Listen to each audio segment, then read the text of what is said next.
Dans cette vidéo, nous allons étudier une instruction avancée du tableur. Il s'agit de l'instruction si.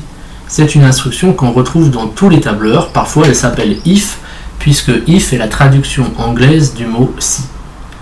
Alors d'abord, je te félicite pour être arrivé là, puisque je suppose que ça signifie, si tu as bien suivi toutes les questions, que tu as terminé le TP et que tu souhaites effectuer la partie bonus. Cette instruction si va nous permettre d'afficher directement la solution dans une cellule sans avoir besoin de la lire dans la colonne. Très pratique lorsqu'il y a une centaine de valeurs, voire des milliers de valeurs à lire. Je m'explique.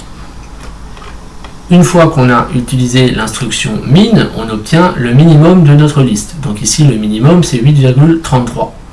L'instruction if va nous permettre d'éviter de lire toutes les valeurs de la colonne. C'est-à-dire qu'avec l'instruction if, le tableur va nous indiquer immédiatement quelle est la cellule qui contient 8,33. Prenons un exemple simple pour comprendre comment fonctionne l'instruction si. Donc je vais écrire les nombres de 0 à 10 dans la colonne F. Enfin, les nombres entiers, bien entendu, de 0 à 10.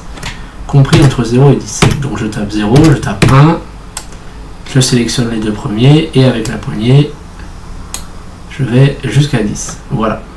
Alors mon objectif est que grâce à une formule contenant la fonction si, le tableur m'indique où se trouve le nombre 5 dans la colonne F. Alors je vais venir taper la formule qui s'affiche sur ton écran et qu'ensuite je t'expliquerai. Donc dans la cellule G10, je viens taper égal si F10 double égal 5, virgule 1, virgule 0. Fermez la parenthèse, entrez. Je recopie cette formule avec la poignée. Qu'est-ce que je remarque? Eh bien, je remarque que des zéros s'affichent dans toute la colonne G, sauf à l'endroit où se trouve le 5 qui est en face. Donc, le tableur m'a permis de positionner rapidement le nombre 5 dans la colonne F. Alors, expliquons maintenant le principe de cette instruction si, c'est-à-dire cette formule que je viens de taper, comment fonctionne-t-elle? L'instruction si, comme tu le vois à l'écran, est constituée de 3 parties séparées par des virgules. La première partie indique le test à réaliser. Donc ici, mon test était de savoir est-ce que le nombre qui est en face est égal à 5. Autrement dit, F10 double égal 5. Alors pourquoi un double égal? Eh bien, le double égal en informatique signifie que l'on fait un test d'égalité. C'est un peu comme un égal avec un point d'interrogation au-dessus. Que ce soit en programmation, comme en Python par exemple, quand on veut faire un test d'égalité, il faut toujours écrire double égal. La deuxième partie indique ce que le tableur doit faire si le contenu de la cellule F10 est égal à 5. Donc ici, il doit afficher le nombre 1, tout simplement. Enfin, la troisième partie indique au tableur ce qu'il doit afficher si le nombre contenu dans la cellule F10 n'est pas égal à 1, c'est-à-dire qu'ici, il doit afficher 0. Alors bien entendu, ici, ça concerne la cellule F10. Mais quand je tire la poignée de recopie, ensuite, le tableur passe à la cellule F11. Il compare donc 1 à 5, puis 2 à 5, etc. Et donc, à la fin, on a bien cette colonne remplie de 0 avec un seul 1 en face du 5. Maintenant qu'on a bien compris comment fonctionnait l'instruction si, eh bien, on va l'utiliser dans un autre exemple. Donc l'exemple que j'ai choisi, c'est l'exemple des premières vidéos de ce TP. Donc ici, c'est toujours le même problème. Je souhaite déterminer la position du point M pour laquelle les aires des triangles AIM et BFM sont égales. Donc j'affiche ma fenêtre de tableur. Voilà. Je viens enregistrer la longueur, l'aire et l'aire. Je vérifie que l'incrément est le bon. Donc pour ça, je clique droit sur propriété, voilà, sur le point M, propriété, algèbre, 0,1, c'est bon, je ferme. Ça se met en route, mais c'est normal. Donc j'efface les valeurs qui se sont affichées. Voilà. Alors je fais les 3 colonnes en même temps, je prends des risques. Donc ça va être un peu long. Voilà. Donc bah maintenant je viens positionner le point M au point de départ.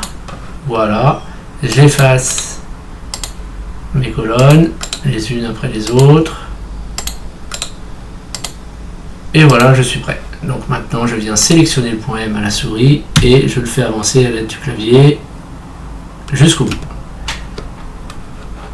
Donc maintenant, eh bien, je vais utiliser une instruction si pour déterminer pour quelle position de AM ces deux aires-là sont égales. Donc d'abord, je commence par éliminer les lignes qui se sont répétées. Donc toutes ces lignes-là se sont répétées, je les enlève. Donc maintenant, il s'agit de venir comparer, c'est-à-dire quand est-ce que C2 est égal à D2, quand est-ce que C3 est égal à D3, etc. avec une fonction si. Alors il faut faire attention ici, à chaque fois qu'on compare deux valeurs en informatique, il faut toujours s'assurer que ce sont des valeurs exactes ou des valeurs approchées. Parce que, en effet, en informatique, on ne comparera pas de la même manière deux valeurs exactes et deux valeurs approchées. Alors comment savoir si les valeurs qui s'affichent dans la colonne B et dans la colonne C, puisque ce sont ces valeurs-là que l'on va comparer, sont des valeurs approchées ou des valeurs exactes? Ben, c'est simple, tu prends une valeur au hasard, par exemple celle-là, et je vais venir double-cliquer dessus. Ben, tu vois qu'en fait c'est une valeur approchée. Parce que quand je double-clique dessus, c'est pas 1,75 qui s'affiche, mais 1,64 999. On voit donc le 1,65 est une valeur approchée de 1,64 999. Il s'agit donc d'une valeur approchée. Ici, c'est une valeur exacte. Ici, une valeur exacte. Ici, une valeur approchée. Ici, une valeur approchée. Donc, ça veut dire que pour la colonne B2, je vais faire comme si toutes les valeurs étaient approchées. De la même manière, dans C2, ben, tu vois que c'est aussi approché.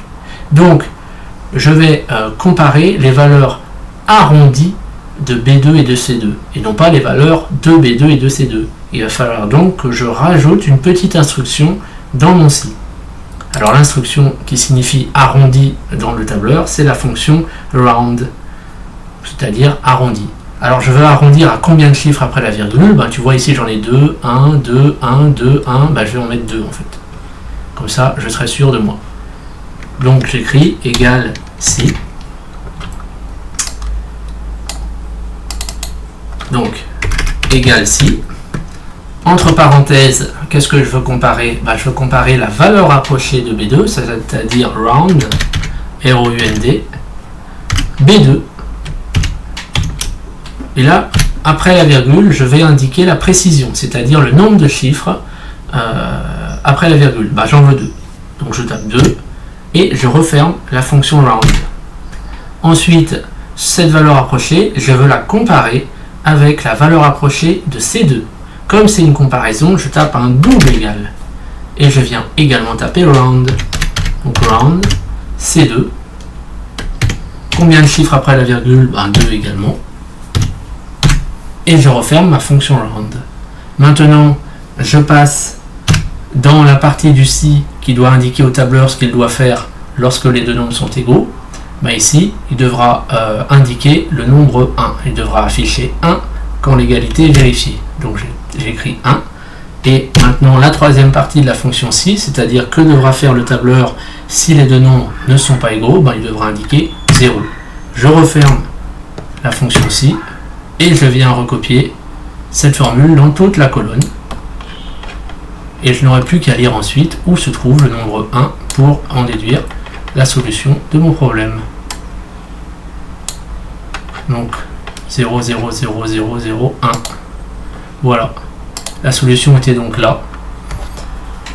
Le point M, lorsque le point M est à 5 cm du point A sur le segment AB, eh bien les deux aires sont égales. Voilà, cette vidéo est terminée.